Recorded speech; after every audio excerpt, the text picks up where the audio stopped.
الجنون من أجل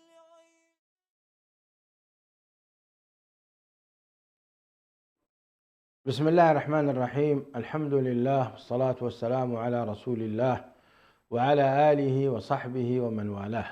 أما بعد، مشاهدي الأكارم، سلام الله عليكم ورحمته وبركاته. أهلا وسهلا ومرحبا بكم في حلقة جديدة من برنامجكم قضايا إريتريا. عنوان هذه الحلقة: الإريتريون والعشر من ذي الحجة. قال الله تبارك وتعالى: والفجر وليال عشر والشفع والوتر والليل إذا يسر هل في ذلك قسم لذي حجر ألم تر كيف فعل ربك بعاد إرم ذات العماد التي لم يخلق مثلها في البلاد وثمود الذين جابوا الصخر بالواد وفرعون ذي الأوتاد الذين طغوا في البلاد فأكثروا فيها الفساد إن ربك لبالمرصاد. فأكثروا فيها الفساد فصب عليهم ربك صوت عذاب إن ربك لبالمرصاد. هذه السورة العظيمة هي عنوان العشر من ذي الحجة. كثير من المفسرين فسروا أن والفجر وليال عشر قالوا هي عشر من ذي الحجة. وقد جاء عن رسول الله صلى الله عليه وسلم في صحيح البخاري من حديث عبد الله بن عباس: ما من أيام العمل الصالح فيهن أحب إلى الله، وفي رواية أزكى وأعظم إلى الله من هذه الأيام. قال: ولا الجهاد في سبيل الله، قال: ولا الجهاد في سبيل الله إلا رجل خرج بماله ونفسه ولم يرجع من ذلك بشيء. ولهذا الحديث شواهد من حديث أبي هريرة وحديث عبد الله بن عمرو بن العاص وحديث عبد الله بن عمر أيضا، وفيه فأكثروا فيهن من التهليل والتحميد والتكبير. إذن هذه هي أيام أفضل أيام الدنيا على الإطلاق، وقيل أنها أفضل من أيام شهر رمضان المبارك. ما هو حديثنا اليوم؟ ما علاقتها بقضايا إريتريا؟ هذا الذي نحن سنتحدث عنه إن شاء الله في هذه الحلقة، لنرى مدى معرفة شعبنا الإريتري المسلم عن فضل هذه العشر، وهل كانت معروفة، وهل كان الناس يتسابقون على الطاعة في هذه الأيام. هذا من جانب شعبنا الإريتري وعاطفته الدينية. من جانب آخر نجد أن هذه الأيام العشر مرتبطة بالجهاد في سبيل الله. تتعجب حينما يسأل الصحابة يقولون: ولا الجهاد في سبيل الله؟ لم يتبادر في ذهنهم أي عمل صالح أفضل من الجهاد في سبيل الله، فقال: ولا الجهاد في سبيل الله، يعني أنه إذا أقيم العمل الصالح وهو الجهاد في سبيل الله في غير هذه الأيام، فأي عمل صالح في هذه الأيام أفضل من الجهاد في سبيل الله. لكن إذا وقع الجهاد في سبيل الله في هذه الأيام بلا شك يعتبر أعلى مراتب الجهاد. ولك أن تتصور المشاهد الكريم والمشاهدة الكريمة أيضا ربط هذا الموضوع في هذه الآيات العظيمات، حينما يقسم الله عز وجل بالفجر وليالي العشر والشفع والوتر والليل إذا يسر هل في ذلك قسم لذي حجر ألم تر كيف فعل ربك بعاد إرم ذات العماد. ويبدأ يسرد عاد وثمود وفرعون الذين طغوا في البلاد فأكثروا فيها الفساد فصب عليهم ربك صوت عذاب. وكأنها أيضا رسالة أي لكل ظالم متجبر رافع راية الظلم أن الله سينتقم منه. إلى شيخنا الشيخ حسن سلمان. مرحبا بك يا شيخ حسن، حياك الله. الحقيقة يعني استوقفتني هذه الآيات مع هذا الحديث العظيم، ما علاقته بالجهاد في سبيل الله. ولكن قبل ذلك نريد أن نستمع منكم عن فضل هذه الأيام وما تحسون به شعبنا الإريتري المسلم، فالميكروفون بين يديكم. الحمد لله رب العالمين، وقل الحمد لله الذي لم يتخذ ولدا ولم يكن له شريك في الملك ولم يكن له ولي من الذل وكبره تكبيرا. الله أكبر الله أكبر الله أكبر، لا إله إلا الله والله أكبر ولله الحمد. هذه الأيام طبعا كما لا يخفى عليك هي أيام التكبير أيضا، وعلى المسلم أن يحرص قدر الإمكان أن يكون فيها مكبرا، وأن لا يجعل أوقاته فارقة من هذه السنة المنسية والمهجورة للأسف الشديد، وهي التكبير. وقد كان أصحاب النبي صلى الله عليه وسلم سواء كانوا في الحج أو في غير الحج في الأيام هذه هي أيام تكبير وأيام ذكر وأيام ترفع فيها الأصوات وتلهج فيها بذكر الله سبحانه وتعالى وكبره تكبيرا. لقد جعل الله سبحانه وتعالى للقربات مواسم، فربك سبحانه وتعالى يخلق ما يشاء ويختار، فيختار في الأزمنة ويختار في الأمكنة ويختار في الأشخاص والأحوال. في عوالم الزمان نلاحظ أن الله سبحانه وتعالى جعل الأزمان محط اختيار عبادته والتفاضل فيها والسباق فيها. فأركان الإسلام هنالك مثلا ركنان أساسيان يرتبطان ارتباطا مباشرا بمواقيت معينة. ركن الصيام يرتبط بشهر رمضان، وركن الحج يرتبط بأشهر، ولكن أعظم ما فيها هذه الأيام المعلومات، هذه الأيام التي نحن إن شاء الله نعيش في ظلالها. وجعل الله سبحانه وتعالى يعني محفزات في هذه الأزمنة. فمثلا لما يأتي الحديث عن النبي صلى الله عليه وسلم في رمضان يقول لك والله من صام رمضان أو من قام رمضان أو قام ليلة القدر غفر له ما تقدم من ذنبه، تجد أن هذه الشعيرة العظيمة الصيام مرتبطة بمحفزات كبيرة جدا. بنفس الطريقة شعيرة الحج، وهي شعيرة ذات طابع مالي وطابع بدني على خلاف الصوم الذي هو طابعه طابعا بدنيا محضا، فإن التحفيز أيضا في شهر أو في الأشهر هذه تحفيز كبير جدا، ليس فقط فيما يخرج منه الحاج. يعني النبي صلى الله عليه وسلم تحدث عن أن من كان حجه حجا مبرورا خرج من ذنوبه كيوم ولدته. لكن نحن نتكلم الآن عن الأيام بغض النظر كنت فيها حاج أو لم تكن فيها حاج. هذه الأيام في ذاتها جعل الله تبارك وتعالى فيها فضل، وأقسم الله بها. ومعظم ما أقسم الله تبارك وتعالى به على الإنسان أن يلتفت في وجه العظمة فيه، فيقسم الله بالشمس ويقسم بالقمر ويقسم بالنجوم ويقسم بالفجر ويقسم بالضحى ويقسم بالليل. فهذه محطات كبيرة جدا على مستوى الخلق الكوني. ولكن الليالي العشر هذه التي أقسم الله سبحانه وتعالى بها بينت في أحاديث النبي صلى الله عليه وسلم بأنها هي التي تبدأ فيها بشكل كبير أحكام الحج والدخول فيها إلى الأحكام الكبرى في هذا الحج. لكن إذا كان الحاج منشقلا بمناسكه، فإن غير الحاج أيضا يشترك مع الحاج في هذه الأيام العشر من خلال ما يمكن أن يقوم به من الأعمال الصالحة. فقد كانت الإشارة عامة في أن الأيام هذه أي عمل تقوم به وتقصد به وجه الله سبحانه وتعالى فإنه لا شيء يعدله، كما تفضلت في الحديث ولا الجهاد في سبيل الله، قال ولا الجهاد، لأنه كان مستقر عند الصحابة أن الجهاد ذروة سنام هذا الدين، فمستقر عندهم وهم يدركون بأن إيمان في سبيل الله وحج مبرور وجهاد في سبيل الله، هذه التراتبية كانت عندهم واضحة. لكن لما تحدث النبي صلى الله عليه وسلم عن الأيام في هذه العشر كأنما أراد أن يقول كيف هذه التراتبية المعلومة عندنا إيمان بالله وحج مبرور وجهاد في سبيل الله، فكيف يكون عمل في هذه العشر أفضل من بقية الأعمال؟ فبين لهم النبي صلى الله عليه وسلم كما تفضلت الأعمال كلها. وطبعا هنالك تعليلات كثيرة جدا لماذا تكون الأعمال هذه هنا. يقولون لأن الذي سيقوم به المكلف في هذه الآية معظمه يصب في ذكر الله، وذكر الله عز وجل أعظم مقصود. فعلى مستوى المقاصد والغايات لا شيء يعدل ذكر الله سبحانه وتعالى. على مستوى الوسائل يمكن أن تكون هنالك الكثير من ألا أخبركم بأفضل أعمالكم وأزكاها عند مليككم. نعم، وخير لكم من أن تلقوا عدوكم فيضرب ذكر الله. إنها ختمها بذكر الله، قال ذكر الله. نعم. ذكر الله صحيح. فهي أيام فاضلة، ونسأل الله سبحانه وتعالى أن يعين فيها الناس على القيام بالأعمال. وحقيقة ما تبقى منها قليل، ولكن يمكن للإنسان أن يتدارك تلاوة للقرآن الكريم وتدبرا له وإنفاقا في سبيل الله وإخراجا للزكاة وتفقدا للفقراء والمساكين ووقوفا على احتياجات الأمة في مختلف مواقعها. فالساحات واسعة، كل ميسر لما خلق له، ولكل وجهة هو موليها. أحسن الله إليكم.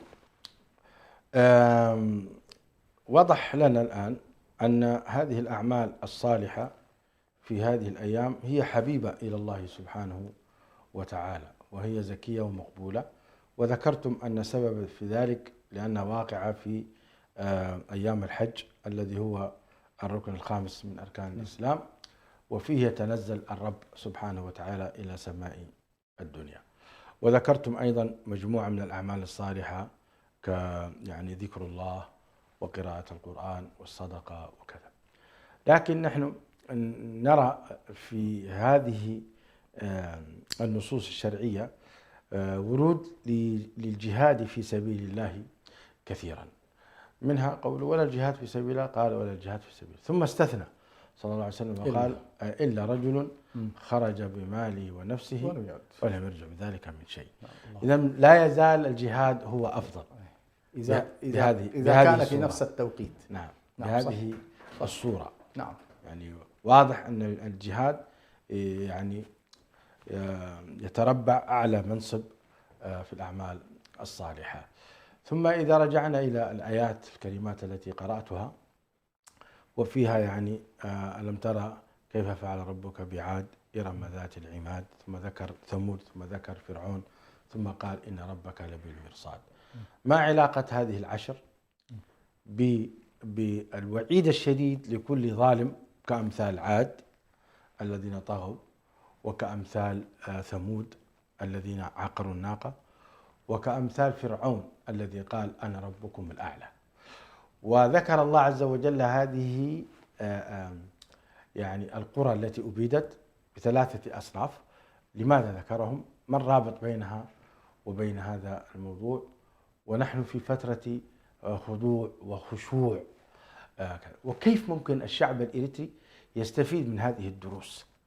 يعني في واقعنا الإريتري الذي نحن نعيش فيه في ظل نظام يعني لا ينشر بيننا الحرية والعدالة، ولا يمكن لديننا بل يمكن لدين آخر.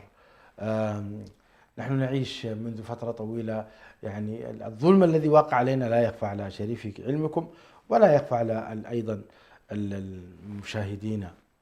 فكيف نحن ممكن نستفيد من هذه العشر في خلال رفع عنا الظلم، من خلال الدعاء، من خلال أي شيء تقترحونه؟ فملخص السؤال: ما علاقة العمل الصالح بهذه الآيات الكريمات التي وردت في تدمير هؤلاء الظلمة؟ هو على كل يعني سبحان الله لا يعلم مراد الله إلا الله.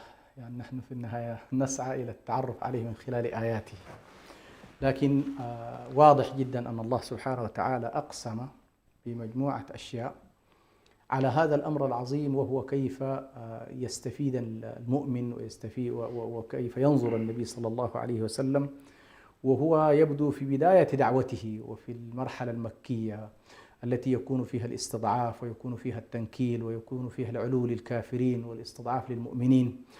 وفي نفس الوقت أيضا يعني هذا الموسم، هذه المواسم اللي هي مواسم الحج على وجه التحديد، إذا يسر الله فيها سلطان عدل يستطيع الناس أن يؤدونها بوجه صحيح آمن، يصل الناس فيه إلى بيت الله ويصل فيه الناس إلى الأراضي المباركة ويعودون وهم سالمين.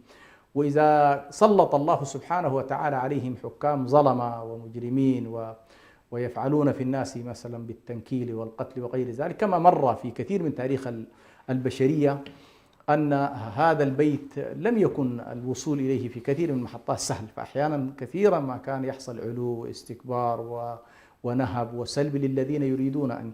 لذلك ستلاحظ بأن أكبر الوعيد في كتاب الله سبحانه وتعالى هو الصد عن سبيل الله، والصد عن البيت الحرام، والصد عن المساجد، ومنع الوصول إلى المساجد.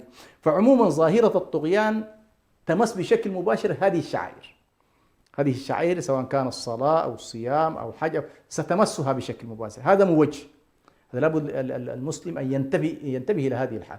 لكن من وجه آخر، ماذا يفعل هذا المستضعف في هذه الفترة نفسها، هذه الفترة اللي هي في مصر؟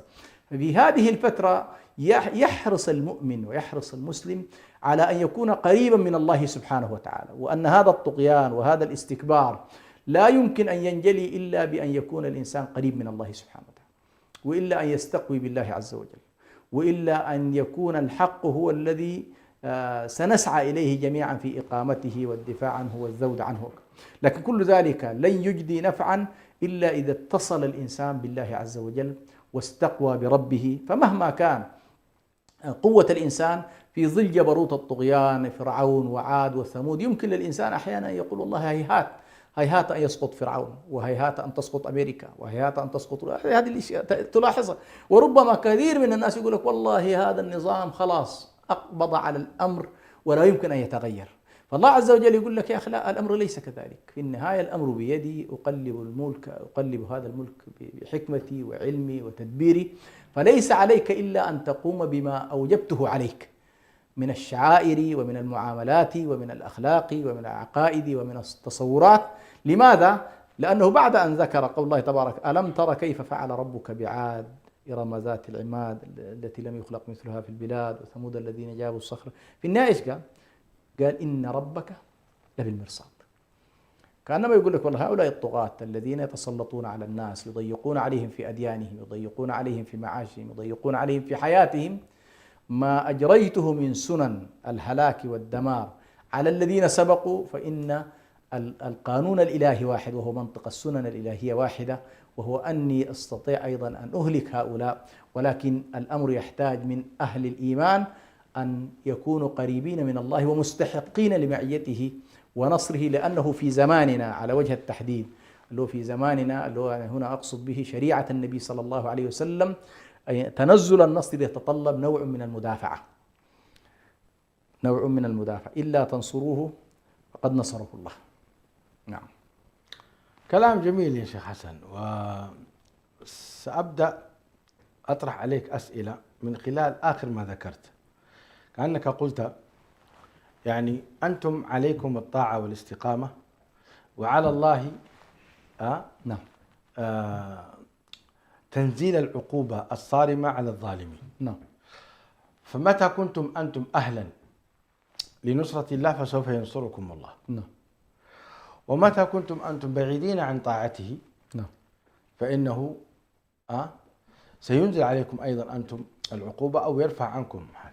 نعم. الآيات بعدها يا شيخ حسن قال سبحانه: فصب عليهم ربك صوت عذاب إن ربك لبالمرصاد. قال: فأما الإنسان إذا ما ابتلاه ربه فأكرمه ونعمه فيقول ربي أكرمن، وأما إذا ما ابتلاه فقدر عليه رزقه فيقول ربي أهانن. كلا بل لا تكرمون اليتيم ولا تحاضون على طعام المسكين وتأكلون التراث أكلا لما وتحبون المال حبا جما. نعم. يعني هل ممكن تحاول تربط لنا بعد أن يعني حثنا على العمل الصالح في أول السورة، ثم ذكر الطغاة بمختلف أنواعهم الذين مثلا قالوا من أشد منا قوة وهم عاد، وشبيههم أمريكا وترامب وغيرهم، الذين يعني ثمود يعني تجبروا عن طاعة الله عز وجل وخرجوا فعقروا الناقة، وفرعون الذي قال أنا ربكم الأعلى. هؤلاء ثلاثة أصناف. ثم ربنا عز وجل: فأما الإنسان إذا ما ابتلاه. ما الرابط بين هذا بداية الصورة والطغيان ثم الحث على كلا لا تكرمون اليتيم، كلا بل لا تكرمون اليتيم؟ ما دور اليتيم في هذه الأيام؟ ما دور الشعب الإريتري تجاه أيتام المهاجرين وأيتام غزة وأيتام السودان وأيتام اليمن وأيتام العراق؟ ولا تحاضون على طعام المسكين. التحاض هذا كله يا شيخ حسن كيف نربط بعضه ببعضا؟ هو على كل سبحان الله هنا ستلاحظ بأن الله سبحانه وتعالى ركز على الحقوق الإنسانية ابن آدم أو الإحسان إلى الخلق، وستلاحظ بأن هنالك ربط كبير جدا بين الطغيان المالي والطغيان السياسي والعسكري. كلا إن الإنسان ليطغى أن رآه استغنى. فمتى ما شعر بأنه هو والله مستغني ووصل إلى مرحلة من الامتلاك المالي والموارد والاقتصاد والسيطرة، يظن بأنه يستطيع أن يفعل كل شيء.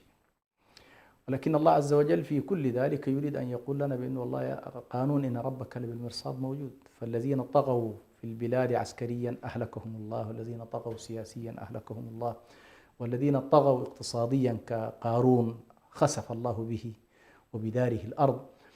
فهو كأنما هنا والله أعلم أول شيء تحاول الآيات أن تبين لنا القانون الأساسي في الدين، وهو قانون الابتلاء. يا سلام.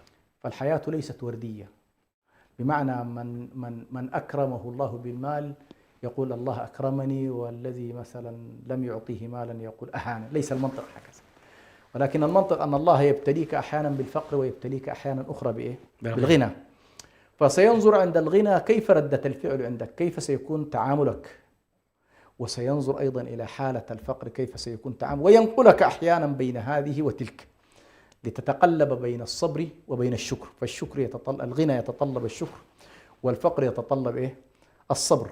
وستلاحظ النبي صلى الله عليه وسلم يقول أمر المؤمن كله خير، إن أصابته سراء شكر فكان خيرا له، وإن أصابته ضراء صبر فكان خيرا. فالإنسان في هذه الآيات تلاحظ بأن الله سبحانه وتعالى يقول أزمتكم أيها الطغاة أنكم اتصفتم بأوصاف ليس فيها رحمة للضعفاء. يعني الآن كل الطغاة في الأرض لو نظرت إليهم سبحان الله مشكلتهم أنهم يتصورون بأن الإله كأنما اختصهم بالنعم، وأن بقية الشعوب وبقية الأقوام وبقية البشرية التي هي دون المستوى الاقتصادي عندهم كأن ليس لها حقوق. فتجدهم يجردون الجيوش لضربها وسحقها وإنهائها وخفضها وهكذا. هذا للأسف الشديد اليوم تقريبا. لكن الله سبحانه وتعالى كأنما يعالج هذه الظاهرة، ظاهرة الطغيان، من خلال التعامل مع الضعفاء والمساكين. وهذا منطق مهم جدا، وهو لن يستطيع الإنسان أن يتفاعل مع هذه الحالة إلا بالرحمة، ولن يكون رحيما بعباد الله إلا إذا أعطى لحياته أيضا ومصيره معنى. بمعنى إنما يكون الإنسان انفصل عن الغيب، أي انفصل عن الله والدار الآخرة، سيكون قاسيا. وإذا لا اتصل بالغيب فآمن بالله وآمن بالآخرة وآمن بأن هنالك جنة ونار وأن هنالك حساب وعقاب، فإن الوضع عنده سيختلف، وبالتالي سيكون رحيما على هؤلاء الضعفاء، فسيكون معطاء للمساكين، معطاء كذلك للأيتام. وفي نفس الوقت عندما تأتي إليه الأموال لا يتصور بأنه والله هو محبوب عند الله ولذا أعطاه الله المال. لا، الأمر ليس كذلك. هو حالة اختبار وحالة ابتلاء، كيف يعني تتعامل في حالة الغنى وكيف تتعامل في حالة الفقر. هذه هي ساحة الابتلاء التي على كل نحن فيها. وبالتالي هنا أيضا ستلاحظ يمكن أن يكون في ربط بشكل أو آخر من قضية العشر الأواخر هذه. يعني بعض الناس يكون عنده الأموال، حبه لهذه الأموال تجده حتى يمتنع عن الحج. بعض الناس هكذا. نعم للأسف. تجد أنه يأخذ فترة طويلة. صحيح. يسر الله له المال. يا أخي لما أنت أعطاك الله مال وأعطاك كذا، ليش أنت تبخل على الله سبحانه؟ تحبون المال حبا جما، مش كده؟ حبك للمال الذي يمنعك من إعطاء الحقوق لأصحاب الحقوق، سواء كانت هذه الحقوق حقوق لله أو كانت حقوق لعباد الله. لاحظت؟ فمن حق الله أن نحج، ومن حقوق العباد أن نعطي الفقراء والمساكين والأيتام والضعفاء وهكذا. فلا بد أيضا الالتفات في هذه الأيام إلى هذا المعنى.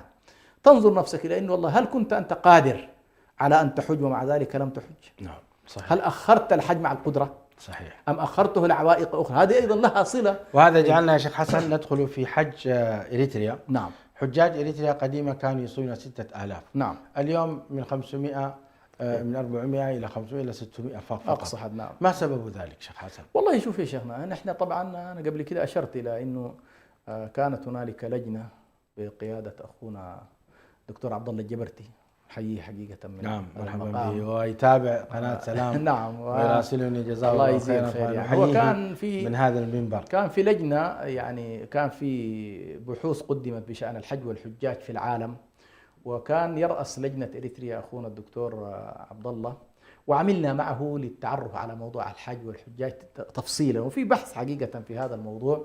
يعني نأمل أنه لو الرابطة صراحة حصلت عليه وتبنت طباعته يكون أيضا من الأشياء اللي فيها خير كثير جدا. جميل. يعني هذا الموضوع شيخنا لاحظنا بأن السياسات التي يتبعها النظام تمنع بشكل كبير جدا من حصول الإريتريين أول على النسبة القانونية لهم. يعني مثلا أنا رصدت العام الماضي الذين حجوا تقريبا 600 شخص أو 604 حاجة بهذا النوع، ولكن تصور يا شيخ برهان الأعمار من 80 إلى 103، يعني في أكبرهم سنا 103 سنة وأصغرهم سنا 80 سنة.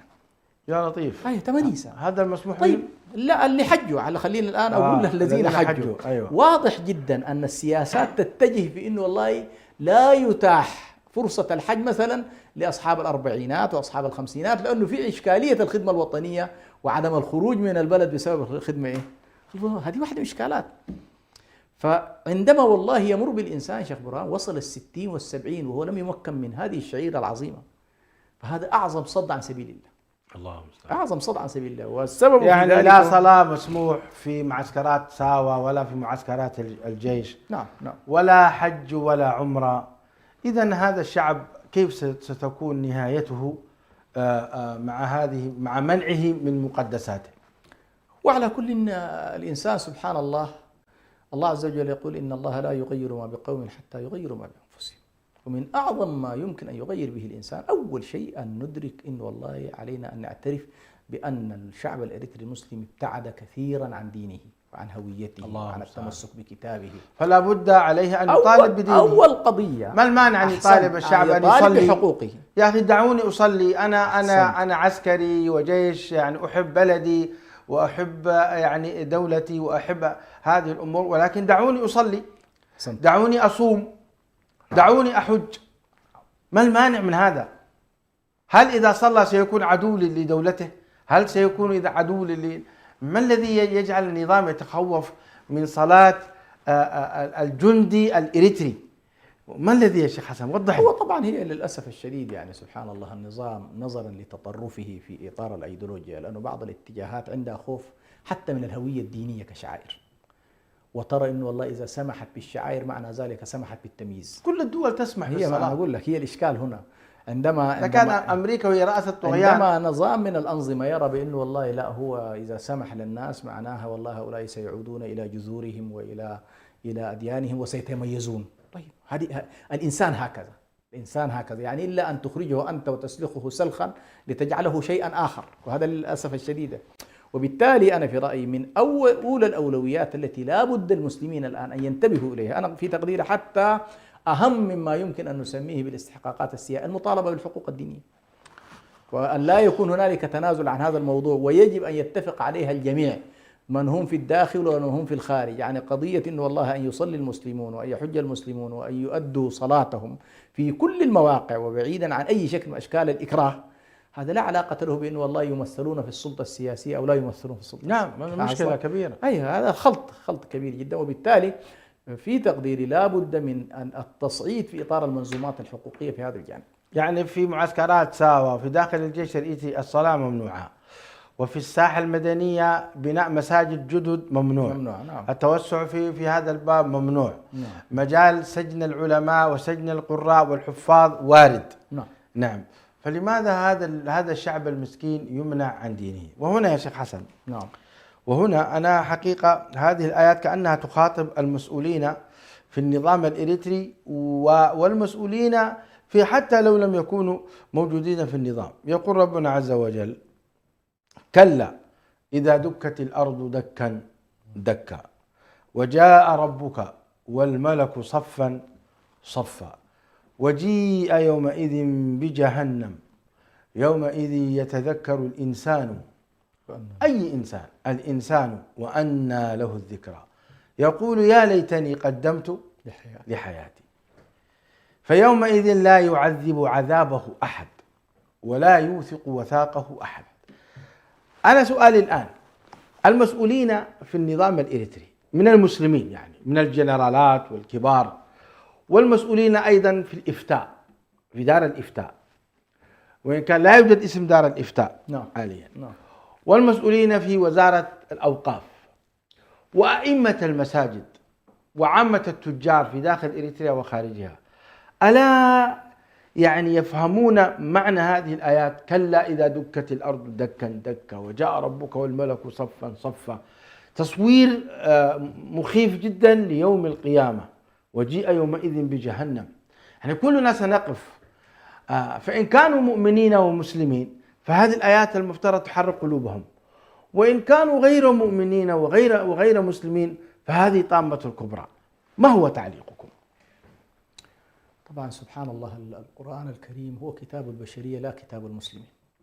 هذه من منطق القرآن حتى أيضا تكون، يعني هذه الآيات تخاطب أفورقي كما تخاطب رمضان محمد نور، كما تخاطب برهان سعيد كده. صحيح. القرآن سبحان الله يتجاوز. صحيح.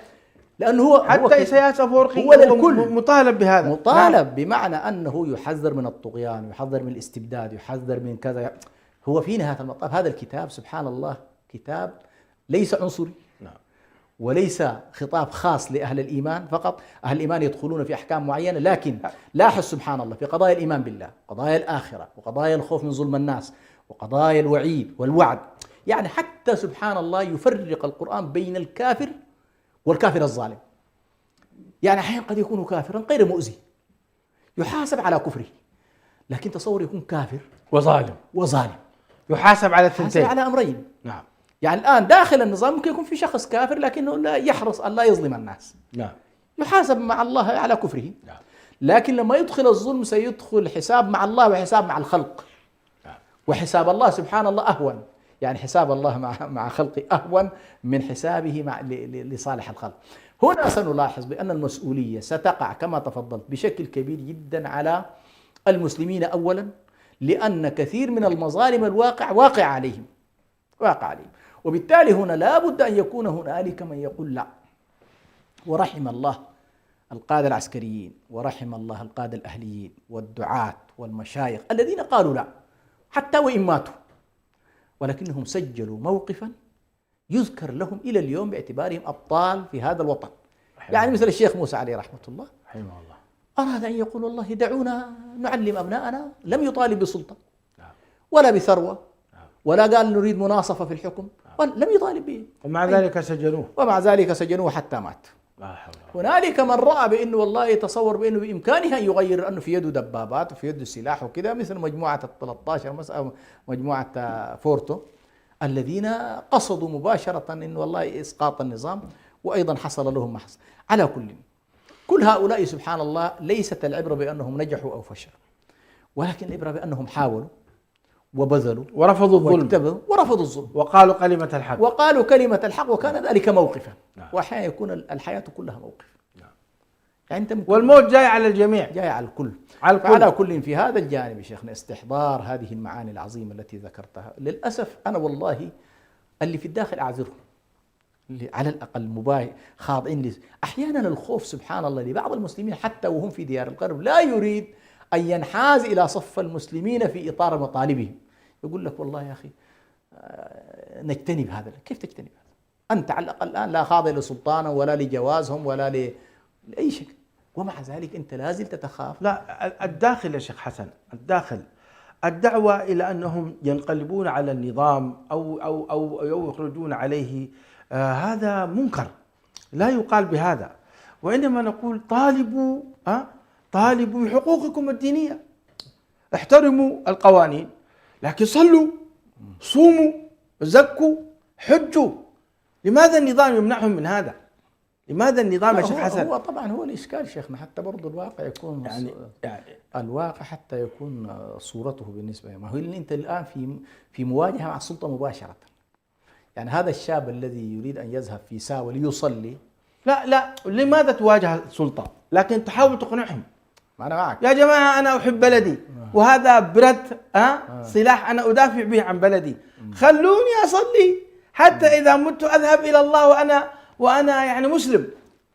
هذا على كل لو تصدى لها شيخ برهان، لو تصدى لها وجهاء القوم صح التعبير. أيوة، يعني تكون أقل من أن نجعلها عرضة لعوام الناس. يعني خلي عوام الناس يشدون من أزر وجهائهم، رجال الدين، العلماء، الدعاة، الوجهاء القبليين، لاحظت الإدارات الأهلية، من هم من أبناء المسلمين أيضا لهم وضعيتهم كمحافظين، مجلس الشؤون الإسلامية مثلا هؤلاء لو أنهم الأوقاف. وحدوا كلمتهم يا شيخ برهان، وحدوا كلمتهم وسلموا مطالبهم الدينية بشكل رسمي نعم للسلطة وقالوا والله هذه مطالبنا، هنا لنكون نحن والله نشعر في هذا البلد بأنه حقوقنا الدينية محفوظة، هذه مطالب. فإن قتلهم النظام ما حكمهم؟ شهداء عند الله. وإن سجنهم وإن النظام سجنهم ما النظام حكمهم؟ أيضا لهم إن شاء الله الأجر والثواب، وهم أبطال أيضا لشعبهم. هي المسألة مسألة هي الإقدام. شيخ حسن كلنا عندنا هذا المرض. نعم. وتحبون المال حبا جمة، ونحب الحياة جمة. ونحب السلامة. أين هي كلنا نحب هذا. نعم صحيح. والله عز وجل بل تؤثرون الحياة الدنيا نعم صحيح. والآخرة خير خير وأبقى. ثم ختم ربنا عز وجل يا شيخ حسن، وهذا حقيقة وعظ لنا جميعا ابتداء من العبد الفقير برهان نعم. إلى أعلى سلطة موجودة في إريتريا. نعم. يا أيتها النفس المطمئنة ارجعي إلى ربك راضية مرضية فادخلي في عبادي وادخلي جنتي. من هي النفس المطمئنة التي تستحق هذا النداء الرباني الجميل؟ ختمت به هذه السورة، بدأت بالفجر وليالي العشر وختمت ارجعي إلى ربك راضية مرضية فادخلي في عبادي وادخلي جنتي. نسأل الله من فضله، آمين. نسأل الله أن يجعلنا وإياك آمين. منهم والمستمعين والمستمعات وكل مسلم موجود في أنحاء العالم. ونتمنى حتى لقادتنا في إريتريا المسلمين والعلماء، نتمنى لهم هذا الخير العظيم. نحن نريد، نحن ندعو إلى الله، ندعو إلى الله يا شيخ حسن وأنتم كذلك. الله يجزيك الخير. من هي النفس المطمئنة؟ شوف سبحان الله، دائما التفسير من خلال السياق يفتح لك آفاق كبيرة جدا في كتاب الله. لاحظ تحدث عن الطغيان وتحدث عن الأموال والجشع وكيف أن الإنسان لا يؤدي حقوق الله، ثم ذكر بالوعيد، ثم دائما القرآن يجمع ما بين الترغيب والترهيب، فجاء الآن إلى الترغيب. والنفوس في كتاب الله سبحانه وتعالى ثلاثة: نفس أمارة بالسوء، ونفس لوامة معنى تقع في المعاصي ولكنها أوابة تعود وتلوم نفسها، ونفس استقرت على الطاعات. فالنفس المطمئنة هي النفس المطمئنة، النفس المطمئنة هي النفس التي استقرت على اليقين واستقرت على الطاعات واستقرت على المعروف واستقرت على الدين واستقرت على قيم الدين وهكذا. جميل. لكن هنا من أعظم ما يدخل في النفس المطمئنة، المطمئنة بقضاء الله، المطمئنة بأقدار الله، المطمئنة بأرزاق الله، المطمئنة بأن الله ما أراده سيكون وما لم يرده لن يكون. هذه النفس التي بلغت مرتبة الإحسان، الله، أن تعبد الله كأنك تراه فإن لم تكن تراه فإنه يراك. المطمئنة ما يصيبها في كل الأحوال خير، ما في كلام. إن بمعنى هنا تجاوزت تجاوزت مرحلة الشكر والصبر والرضا إلى مرحلة الطمأنينة. نعم. فلا خوف ولا حزن، وإنما مطمئنة على كل أقدار الله، مطمئنة على أقدار الله، ما دامت هي لأن ما قدره الله كان. نعم. وما لم يقدره لا يكون. نعم. يا غلام، لو أن أهل الأرض جميعا اجتمعوا على أن يضروك بشيء لا يضروك إلا بشيء قد كتبه الله، ولو اجتمعوا على أن ينفعوك بشيء لا.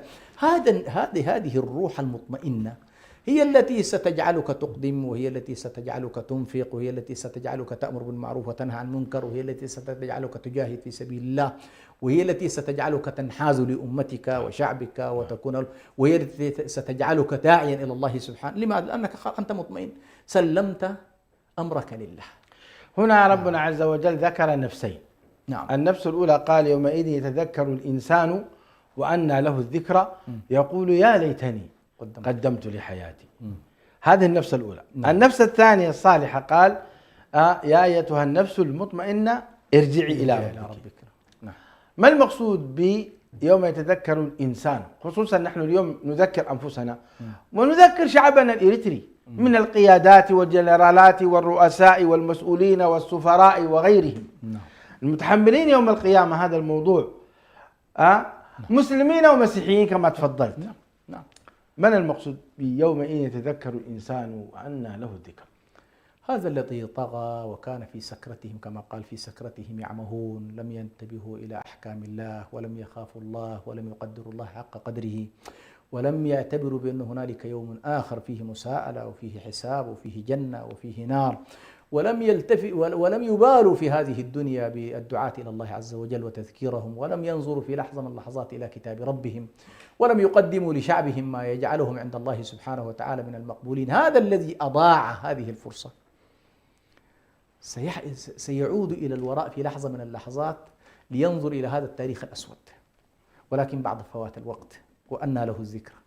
هو صحيح خلاص الآن رأى، يعني كان واحد مشايخنا يقول سبحان الله، هذا الذي يخبره الله تبارك وتعالى بكل الأشياء، يقول مثل الصياد، مثل سمكة يتعرض لها الصياد وهو على شاطئ البحر ورمى بسنارته، فيقول هنالك سمكتان إحداهما تغز الأخرى وتحدثها بأن والله انتبهي شواطئ البحار فيه شيء اسمه صياد، وهذا الصياد يرمي سنارة، وهذه السنارة تقبض عليك، فإذا قبضت عليك وأخذك هذا الصياد بعدها هنالك قتل وهنالك طهي وهنالك أكل.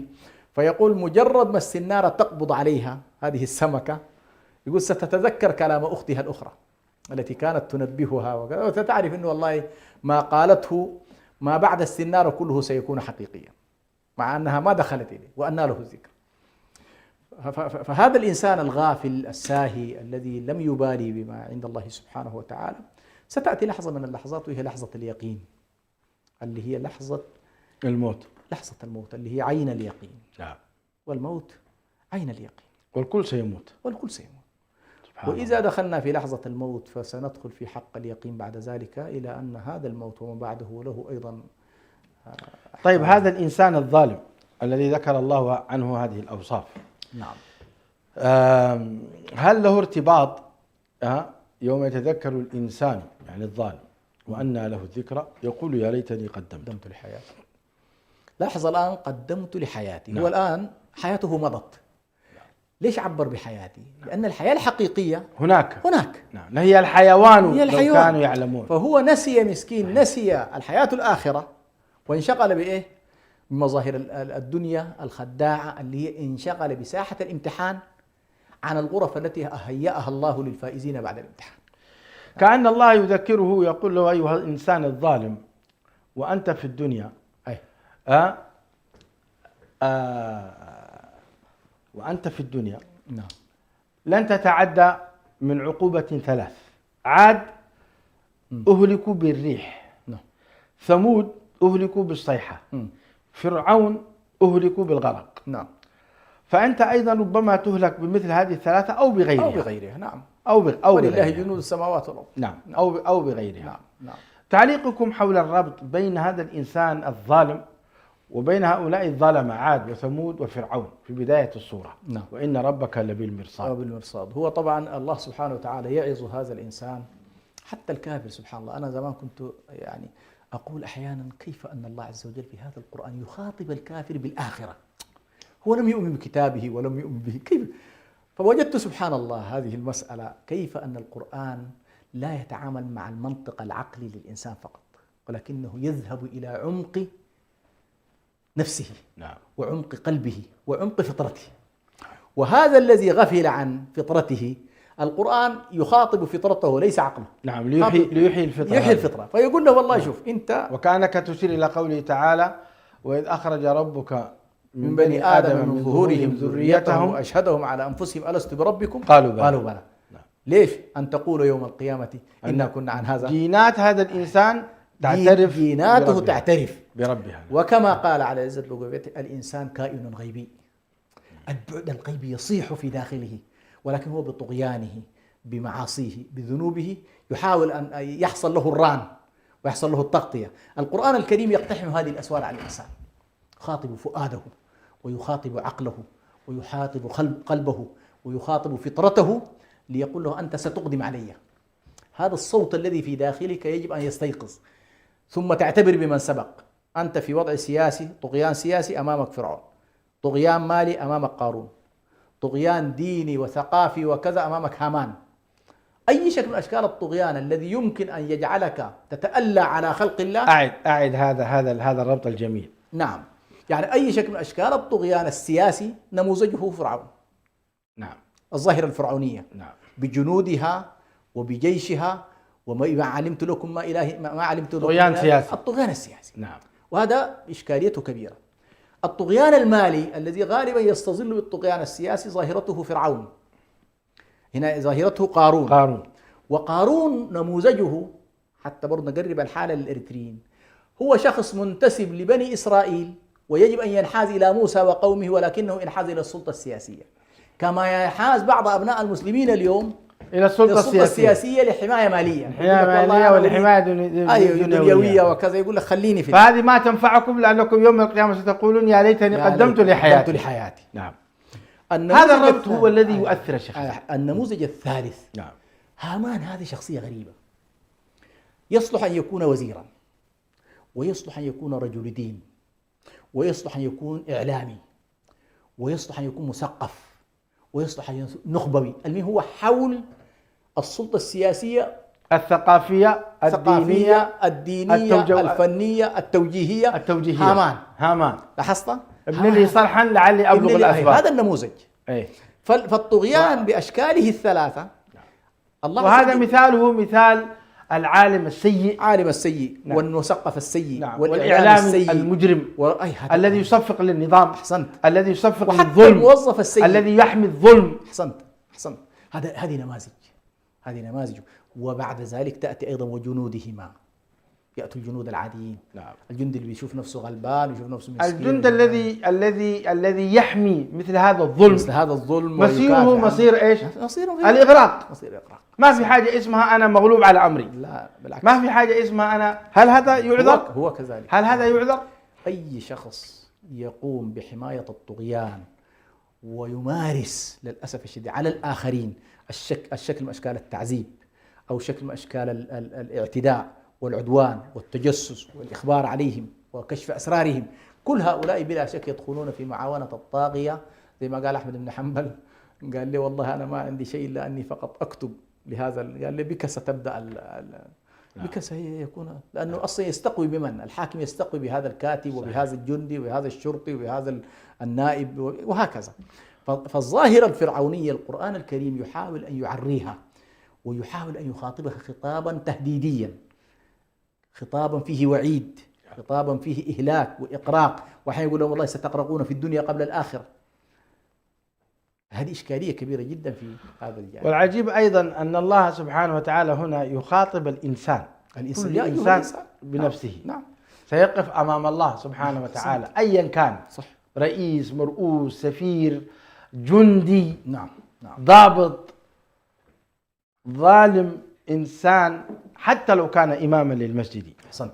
فسوف سبحان الله يا شيخ برهان أمام الله. حتى نحن أيضا لا نصور الحالة في إريتريا أشد من الحالة في زمن فرعون. ما نشوف زمن فرعون مع كل هذه الشدة والملاحقة والضرب لكن خرجت من قلب القصر آسيا. نعم. وهي زوجة فرعون. صحيح.